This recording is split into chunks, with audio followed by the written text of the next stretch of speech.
Hello दोस्तों, राधे राधे, जय माता दी। आप सभी का स्वागत है हमारे चैनल। हम आपको मकर संक्रांति की बहुत ही सुंदर कथा सुनाने जा रहे हैं। आप सभी को मकर संक्रांति की बहुत सारी शुभकामनाएं। मकर संक्रांति सनातन धर्म का अत्यंत पावन पर्व है। यह केवल एक त्योहार नहीं बल्कि आध्यात्मिक जागरण, दान और पुण्य अर्जन का विशेष अवसर है। साथियों, तिल और को शास्त्रों में पाप नाशक और अमृत तुल्य माना गया है। तिल दान करने से पितृदोष शांत होती है, दरिद्रता और दुर्भाग्य दूर होते हैं। शास्त्रों में वर्णन है, जो व्यक्ति मकर संक्रांति की कथा श्रद्धा से सुनता है उसे अनजाने में किए गए दोषों से मुक्ति मिलती है और धर्मराज और सूर्यदेव की कृपा प्राप्त होती है। जीवन में किए गए पापों का प्रायश्चित होता है। साथियों, कथा को अंत तक अवश्य सुने। चलिए फिर हम आपको एक सुंदर कथा सुनाने जा रहे हैं। एक ऐसे गांव की जो गंगा की निर्मल धारा के किनारे बसा था, जहां की हवा में मंदिरों की घंटाओं का स्वर और धूप में दीप की सुगंध घुल मिल जाती थी। गांव का नाम था कनकधारा और यहाँ के लोग अपने सरल जीवन, अटूट विश्वास और सनातन धर्म की गहरी जहरों से पहचाने जाते थे। इसी कनकधारा में रहती थी एक माँ यशोदा। यशोदा का जीवन उसका जीवन तो जैसे एक अधूरी कविता सा था। विधाता ने उसके भाग्य में दुख और त्याग ही लिखा था। क्या बताऊं, ये 12 वर्ष पहले जब वह ब्याह कर इस गांव में आई थी तो उसकी आंखों में सुनहरे सपने थे, पर नीतू को कुछ और ही मंजूर था। मेरे भाइयों, विवाह के 2 वर्ष बाद ही एक भयंकर महामारी ने उसके पति को उससे छीन लिया। हाय ये मेरी किस्मत, वो अक्सर बड़बड़ाती थी। मेरा सिंदूर धुल गया, मेरा संसार उजड़ गया। मगर एक एक नन्ही सी कोपल थी जो उसके आंसुओं को पचने का प्रयास करते। एक शिशु जो उसकी सूनी गोद में आशा का सूरज बनकर आया। उसका एक लौता बेटा गोपाल। गोपाल, मेरा गोपाल, वो नाम लेते और उसकी आंखों में एक अजीब सी चमक आ जाती। गोपाल, जिसका अर्थ है जीवन, ईश्वर का दिया हुआ प्राण। पर विधाता का कैसा न्याय था, जिसे नाम ही जीवन मिला था, उसी के जीवन पर हर पल मृत्यु की काली छाया मंडराती रहती थी। अरे जन्म के समय से ही वह कमजोर था, नन्हा सा हड्डियों का टांचा मात्र। गांव के वैद्य कहते थे कि बहन यशोदा, यह बालक अधिक दिन तक मेहमान नहीं है, इसके प्राण तो जैसे धागे से लटके हैं। यह शब्द नहीं थे, यशोदा के सीने पर गर्म लोहे के दाग थे। एक एक शब्द उसके हृदय को चलनी कर देता था। नहीं, नहीं हो सकता। वो चीख उठती, अपने कलेजे के टुकड़े को सीने से भी लेती। मेरा गोपाल जिएगा, मेरा गोपाल जरूर जिएगा। यशोदा की आंखों में रात रात भर नींद नहीं आती थी। वो बस अपने गोपाल को निहारती रहती। कभी उसका माथा सहलाती तो कभी उसके छोटे छोटे हाथों को अपने हाथों पर भर लेती। उसकी हर सांस के साथ यशोदा का दिल धड़कता। अगर गोपाल जरा सा खांस देता तो यशोदा का कलेजा मुंह को आ जाता। क्या हुआ मेरे बच्चे को, क्या हुआ? वो पागलों सी हो जाती। उसने कितने मंदिरों की सीढ़ियों की घिसी, कितनी मन्नतें मांगी। हर देवी देवता के चरणों में उसने अपना सर्व अर्पित कर दिया। उसका जीवन बस एक ही प्रार्थना बन गया, हे ईश्वर, मेरे बेटे को बचा लें। मेरे प्राण ले लो, पर मेरे गोपाल को जीवन दे दो। कनकधारा गांव में एक बहुत पुरानी पूजनी संतदेवी थी, जिन्हें ज्ञानमयी माँ कहते थे। एक दिन यशोदा अपने सूखे आंचल में अपने दुबले पतले गोपाल को लपेटे ज्ञानमय माँ के पास पहुंची। उसकी आंखें लाल छुची हुई थी, शरीर थका हुआ, पर मन में एक अग्नि जल रही थी। अपने बच्चे को बचाने की अग्नि ज्ञान में माँ यशोदा की आवाज़ कांप रही थी। मेरे प्राण सूख रहे हैं। वैद्य ने जवाब दे दिया कि मेरा गोपाल, मेरा गोपाल। बस वो फूट फूट कर रो पड़ी। ज्ञान में माँ ने करुणा से उसे देखा। उनके चेहरे पर एक अलौकिक शांति थी। उन्होंने गोपाल के माथे पर हाथ फेरा और फिर यशोदा की आंखों में झांका। बेटी, रो मत। तेरा विश्वास, तेरा प्रेम, यह सब व्यर्थ नहीं जाएगा। उन्होंने एक गहरी सांस ली। सुन, मैं तुझे एक मार्ग बताती हूँ, एक कठोर मार्ग, पर अगर तूने उससे श्रद्धा से निभाया तो स्वयं मृत्यु भी तेरे पुत्र का बाल भी बांका नहीं कर सकती। यशोदा की आंखों में एक चमक कौंधी। कोई भी मार्ग कितना भी कठोर, मैं सब करूंगी माँ, बस मेरा गोपाल हर वर्ष।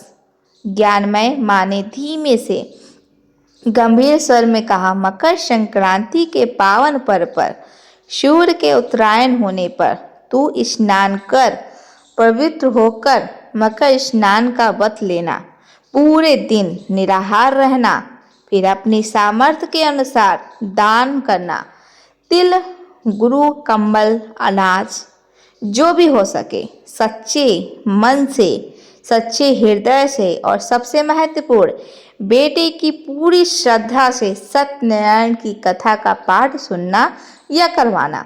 यह सब तू अपने गोपाल की दीर्घायु के लिए करना, बिना किसी संचय के, बिना किसी स्वार्थ के। तेरा अखंड सब विश्वास तेरा व्रत का फल होगा, यही तेरा कवच होगा, यही तेरे पुत्र का जीवन। ज्ञानमय माँ के यह सब यशोदा के लिए जैसे साक्षात ईश्वर का संदेश था। उसके मन में एक नया उत्साह, एक नया संकल्प जाग उठा। हाँ माँ, करूँगी, हाँ मैं करूँगी।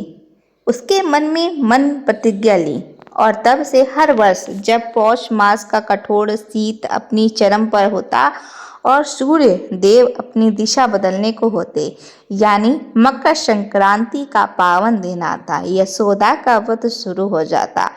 अरे तुम क्या जानो, सुबह सुबह जब पूरा गांव ठिठुर रहा होता, अंधेरे में लिपटा होता, यशोदा उठ जाती, कनक धारा की बर्फीली नदी में डुबकी लगाती, श्री गंगा मैया की जय उसके हट कांपते, पर उसकी आत्मा में एक अग्नि जलती। वो पवित्र होकर आते और अपने छोटे से घर के आंगन को लीप पोत कर स्वच्छ करते। उसके पास धन दौलत कहाँ थी? पति के जाने के बाद जो थोड़ी बहुत जमीन थी उसी से गुजारा चलता, पर दान तो उसे करना ही था। वो एक एक दाना, एक एक तिल का संग्रह करते। कभी अपनी साड़ियों में से एक पुरानी साड़ी निकाल देते, तो कभी पड़ोसियों से थोड़ा सा गुरु मांगकर दान करते। हे प्रभु, मेरे पास यही है, इसे स्वीकार करो। उसकी आंखें भीगी होती थीं, पर मन में अटूट विश्वास होता था। फिर बारी आती थी कथा की। सत्यनारायण भगवान की जय। वह गांव के पंडित जी को बुलाती, या अगर वह ना आ पाते तो स्वयं अपने टूटे फूटे शब्दों में पर पूरे भाव से कथा का पाठ करते या सुनते। उसके मुख से एक भी शब्द व्यर्थ नहीं निकलता। हर शब्द में उसके गोपाल की आयु, उसके प्राणों की रक्षा की प्रार्थना छिपी होती। वो घंटों भगवान के चरणों में बैठी रहती। उसकी आंखों पर, नम पर चेहरे पर एक अजीब सी शांति और चमत्कार। देखो, जैसे जैसे साल बीतते गए, गोपाल जो कभी इतना कमजोर था, लगता था वह एक हवा का झोंका उसे उड़ा ले जाएगा, धीरे धीरे मजबूत होने लगा। उसकी आंखें जो पहले हमेशा बुझी बुझी सी रहती थी, उनमें से अब एक नई चमक थी। वह दौड़ता, खेलता, हंसता, बिल्कुल दूसरे बच्चों की तरह। गांव वाले अचंभित थे। अरे, यह तो वही बालक है जिसे वैग ने मरण शंत्र घोषित कर दिया था। वे यशोदा की श्रद्धा को प्रणाम करते, उसकी भक्ति की मिसाल देते। देखो तो, माँ की तपस्या ने तो मौत को भी झुका दिया। 10 वर्ष बीत गए। मकर संक्रांति 10 वर्षों तक यशोदा ने एक भी व्रत नहीं छोड़ा, एक भी दान छोटा नहीं समझा, एक भी कथा का क्षण उसकी श्रद्धा से विमुख नहीं हुआ। गोपाल अब 11 वर्ष का था, एक हंसता खेलता चंचल बालक। उसकी आवाज से घर गूंज उठता। यशोदा का जीवन अब सुख से भर गया था, पर उसके मन में वो डर कभी पूरी तरह से गया नहीं था। कहीं कहीं फिर से वो कांप उठती, इसलिए उसका विश्वास और गहरा होता गया। फिर आई वह 11वीं मकर संक्रांति। गोपाल 11 वर्ष का हो चुका था और वो अपने मित्रों के साथ गंगा किनारे खेल रहा था। अचानक एक तेज हवा का झोंका आया और वह फिसल कर नदी के किनारे गिर गया। उसे चोट तो ज्यादा नहीं लगी, पर एक अजीब सी कंपकपी उसके शरीर में दौड़ गई। रात को उसे तेज बुखार चढ़ गया। अरे राम, यशोदा के प्राण सूख गए। ये क्या हो गया मेरे बच्चे को? उसने सारे सतन किए, गर्म पानी की पट्टियां, देसी दवाई, पर गोपाल का बुखार उतरने का नाम ही नहीं ले रहा था। उसका शरीर आग की तरह जल रहा था। गांव के वैद्य आए। उन्होंने गोपाल को देखा और उनके चेहरे पर चिंता की लकीरें उभर आई। यशोदा बहन, मैं क्या कहूँ, लगता है इस बालक की आयु पूरी हो चली है। मैंने जीवन में बहुत रोगी देखे हैं, पर इसके लक्षण अच्छे नहीं हैं। अब तो बस ईश्वर ही मालिक है। वैद्य ने अपनी पोटली उठाई और चले गए। यशोदा के पैरों तले जमीन खिसक गई। नहीं, यह नहीं हो सकता। उसकी आंखें पथरा गई, पर उसके अंदर कहीं से एक दृढ़ निश्चय जगा। नहीं, वैद्य कुछ नहीं जानते। मेरी तपस्या, मेरा व्रत, मेरा विश्वास, वो खाली नहीं जा सकता। मेरा गोपाल ऐसे नहीं मर सकता। अगले दिन ही मकर संक्रांति थी। गोपाल की हालत और बिगड़ गई थी। वो बेहोश पड़ा था, सांसें धीरे धीरे चल रही थी। यशोदा की आंखों से आंसुओं की धारा बह रही थी, पर उसके होठों पर भगवान का नाम था। प्रभु, मेरे गोपाल को बचा लो, मेरा विश्वास मत तोड़ो। सुबह के 4 बजे थे। कड़ाके की ठंड थी। यशोदा ने धड़कते धड़कते हाथों से गंगा में स्नान किया। उसके मन में एक ही विचार था, आज मुझे अपना व्रत पहले से भी अधिक श्रद्धा से करना है। वो गीले वस्त्रों में ही घर लौटी और पूजा की तैयारी में लग गई। एक तरफ उसका बेटा मृत्यु शौर्य पर था, दूसरी ओर वो अपने हाथों से तिल और गुड़ के लड्डू बना रही थी, दान के लिए अनाज निकाल रही थी। उसके आंसू गर्म लड्डुओं पर गिर रहे थे, पर उसके हाथ नहीं रुक रहे थे। गांव के पंडित जी आए। उन्हें गोपाल की हालत पता थी, इसलिए वे भी उदास थे। यशोदा ने उनसे कथा कहने को अनुरोध किया। पंडित जी, मेरे पास धन नहीं है, पर मेरी श्रद्धा है। आज मेरी कथा को और अधिक भाव से कहिएगा। पंडित जी, मेरा गोपाल ठीक हो जाएगा, मैं जानती हूँ। पंडित जी ने देखा, यशोदा के चेहरे पर एक अजीब सी अलौकिक शक्ति थी। वो रो रही थी, पर उसकी आंखों में से कोई भय नहीं था, सिर्फ अटूट विश्वास था। पंडित जी ने सत्यनारायण की कथा का पाठ शुरू किया। बोलिए श्री सत्यनारायण भगवान की जय। और इधर जब यशोदा कथा सुन रही थी, उधर एक और घटना घट रही थी। मेरे भाइयों का एक ऐसी घटना जो इतिहास में विरली ही घटित थी। गोपाल जो अपने बिस्तर पर जीवन और मृत्यु के बीच जूझ रहा था, उसकी सांसें बहुत धीमी हो गई थी। उसकी आत्मा धीरे धीरे शरीर छोड़ने की तैयारी में थी। उसी क्षण, उसी पल कनकधारा गांव के ऊपर एक आकाश में एक अजीब सा परिवर्तन हुआ। हवा में अचानक एक भयंकर ठंडक खुल गई, जैसे स्वयं काल आ गया हो। गांव के कुछ वृद्ध जिनकी आध्यात्मिक आंखें खुली थी, वे कांप उठे। देखो, यह कैसा काला अंधेरा छा रहा है। वे भयभीत थे। और फिर अचानक दो भयंकर आकृतियां आकाश से धरती पर उतरी। वे थी स्वयं धर्मराज राम के दूत। भयानक काली उनकी आंखें अंगारों सी दहक रही थीं। उनके हाथ में पास था जो प्राणों को खींचने के लिए बना था। हर हर महादेव। उनके कदम जमीन पर पड़ते ही एक कंपन सा हुआ। वे सीधे गोपाल के घर की ओर बढ़े। उनके लिए यह एक सामान्य कार्य था। हजारों लाखों प्राणों को उन्होंने हर दिन के उनके नियत समय पर ही हर लिया था। वे धर्मराज के आदेश का पालन करने आए थे। गोपाल की आयु आज पूर्ण हो चुकी थी। वे गोपाल के बिस्तर के पास पहुंचे। गोपाल का नन्हा सा शरीर बेजान पड़ा था। उसकी आंखें अंध खुली थीं। उनमें से एक अजीब सी चमक थी। भाई की यह शायद अंतिम विदाई की। दूतों ने अपना पास उठाया, गोपाल की आत्मा को खींचने के लिए तैयार हुए। रुको! एक गगन भेदी आवाज, एक ऐसी गर्जना जिसने समस्त ब्रह्मांड को हिला दिया। क्या? दूतों के हाथ जहां थे वहीं ठिठक गए। उनके बिस्तर भय क्षमा गया। यह आवाज किसकी थी? इतनी प्रबल, इतनी शक्तिशाली। आकाश में एक तेज प्रकाश पुंज फैला। वह प्रकाश इतना दिव्य था कि दूतों की आंखों चौंधी आ गईं और उस प्रकाश के बीच से एक तेजस्वी आकृति प्रकट हुई। उनके सिर पर स्वर्ण मुकुट, हाथों में दंड और नेत्रों में त्रिभुवन का न्याय।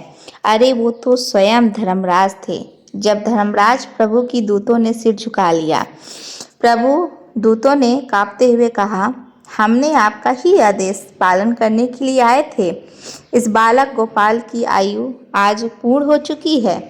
नीति के विधान अनुसार हमें इसके प्राण हरने हैं। धर्मराज की आंखों में एक अजीब सा भाव था, न्याय का, पर उसमें करुणा का अंश भी था। उन्होंने अपने दूतों को देखा, फिर अपनी दृष्टि गोपाल पर डाली और फिर उनकी दृष्टि उस गोपाल पर पड़ी, बैठी यशोदा पर पड़ी, जो कथा सुन रही थी, जिसके मुख पर आंसू और श्रद्धा का अद्भुत संगम था। दूतों, धर्मराज की आवाज में एक गंभीरता थी जो उनके न्याय सिंहासन से भी ज्यादा प्रभावशाली थी। तुम सत्य कहते हो, नीति ने इसके लिए यही लिखा था। तुम सत्य कहते हो कि इसकी आयु आज पूर्ण हो चुकी है, और तुम सत्य कहते हो कि आज तुम केवल धर्म का पालन कर रहे हो। दूतों ने सिर उठाया, आशा में एक अब उन्हें आदेश मिलेगा, किंतु धर्मराज की आवाज अब और बुलंद हुई, जैसे आकाश में बादल गरज रहे हों। किंतु आज तुम नीति को टालोगे। आज तुम मेरा आदेश का पालन नहीं करोगे। आज इस बालक के प्राण नहीं हरे जाएंगे। दूत अचंभित रह गए। प्रभु, यह आप क्या कह रहे हो? नियति का विधान भला कैसे बदल सकता है? आपके ही आदेश से चलता है सारा संसार। आपने ही तो कर्म और फल का सिद्धांत स्थापित किया है। धर्मराज मुस्कुराए, एक ऐसी मुस्कान जो ज्ञान और करुणा से भी भरी थी। दूतों, तुम सिर्फ नियमों को जानते हो, तुम सिर्फ विधान को जानते हो, पर तुम उस शक्ति को नहीं जानते, इन नियमों को भी नहीं, अपने अटूट विश्वास से झुका देती है। तुम उस प्रेम को नहीं जानते जो मेरे जैसे नियामक को भी विवश कर देता है। उन्होंने अपनी उंगली यशोदा की ओर उठाई, जो अपने आंचल से आंसू पोंछते हुए पंडित जी के हर शब्द को अपने हृदय में उतार रही थी। देखो उसे, उस माँ को देखो, उसके तप को देखो, उसके निस्वार्थ प्रेम को देखो। हर वर्ष हर मकर संक्रांति पर उसने निराहार रहकर अपनी एक एक पाई दान करके, हर कष्ट सहकर अपने इस पुत्र की लंबी आयु के लिए प्रार्थना की। उसके एक एक शब्द में, उसके एक एक आंसू में, उसके एक एक दान में मेरे लिए, उस परम पिता परमात्मा के लिए इतना अटूट विश्वास, इतनी अखंड श्रद्धा भरी है कि आज आज उस श्रद्धा ने मृत्यु को भी रोक दिया। धर्मराज की आंखों में एक अद्भुत तेज था। माँ की श्रद्धा, माँ का प्रेम, माँ का त्याग यह केवल भावनाएं नहीं हैं, दूतों या ब्रह्मांड की सबसे बड़ी शक्ति है। यह वह शक्ति है जिसके सामने स्वयं काल भी नतमस्तक हो सकता है।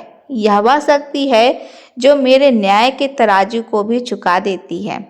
फिर उन्होंने वह अमर वाक्य कहे, युगों युगों तक एक सत्य बन गए। माँ की श्रद्धा ने आज मृत्यु को भी रोक दिया।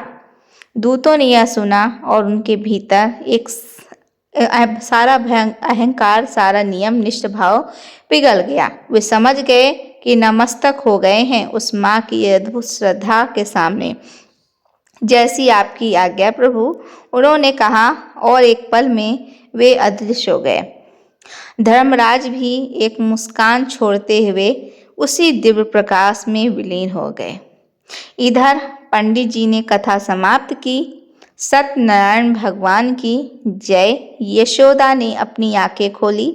उसके मन में एक अजीब सी शांति, हल्कापन था, जैसे कोई भारी बोझ उतर गया हो। वो धीरे से उठी और अपनी गोपाल के पास आई। उसने देखा, अरे यह क्या? गोपाल की आंखें धीरे धीरे खुल रही थी। उसका शरीर, जो कुछ देर पहले आग की तरह तड़प रहा था, अब ठंडा पड़ रहा था। उसका चेहरा, जो पीला और निस्तेज था, उस पर एक हल्की सी लाली छा रही थी। माँ, गोपाल ने धीमी आवाज में पुकारा। गोपाल! यशोदा के मुख से एक चीख निकली, पर वो चीख भय की नहीं, असीम आनंद की थी। उसके आंसू थम नहीं रहे थे। वो अपने बेटे के सिर को अपने हाथों पर भरकर रोने लगी, पर अब उसके आंसू गर्म नहीं थे, वे शीतला और कृतज्ञता के आंसू थे। मेरा बच्चा, मेरा गोपाल। गांव के लोग भी इकट्ठा हो गए थे।